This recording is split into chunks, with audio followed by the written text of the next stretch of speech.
Welcome to our channel.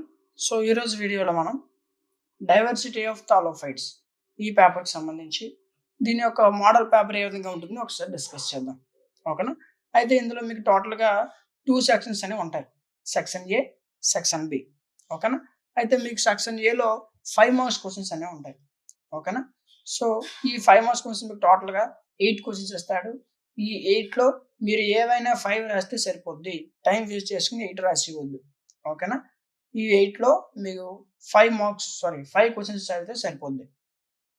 ఓకేనా? Section below మనకి 10 marks questions అనేవి ఉంటాయి. ఓకేనా? సో అవి ఒక్కొక్క యూనిట్ నుంచి 2 క్వెషన్స్ వస్తాయి. ఈ 2 క్వెషన్స్‌లో మీరు ఏదైనా ఒకటి రాస్తే సరిపోద్ది. ఓకేనా? టైం వేస్ట్ చేసుకొని చాయిస్ రాయొద్దు. ఓకే. సో ఇలా టోటల్‌గా మీకు 10 క్వెషన్స్ ఉంటాయి. ఒక్కొక్క యూనిట్ నుంచి 2 క్వెషన్‌లు ఉంటాయి. ఈ రెండిట్లో ఏదైనా ఒకటి రాస్తే సరిపోద్ది. ఓకేనా? సో మీరు చూస్తున్న క్వెషన్స్ అన్నీ కూడా మీకు ఎగ్జామినేషన్స్‌లో నంబర్ ఆఫ్ టైమ్స్ రిపీట్ అయ్యే క్వెషన్స్. ఓకేనా? ఖచ్చితంగా చదవాల్సిన క్వెషన్స్. ఓకే. ఫస్ట్ ఇవన్నీ ప్రిపేర్ అవ్వండి.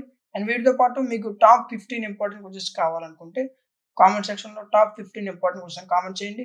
వాళ్ళ కోసం వీలైనంత త్వరగా వీడియో అనేది మీ మధ్యకి తీసుకురావడం జరుగుతుంది. ఓకే. చూస్తున్నారు కదా!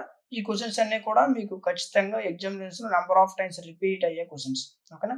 ఖచ్చితంగా ఇవన్నీ ప్రిపేర్ అవ్వండి. ఈజీగా మీకు మంచి మార్క్స్ అనేవి గెయిన్ చేయొచ్చు. ఓకేనా?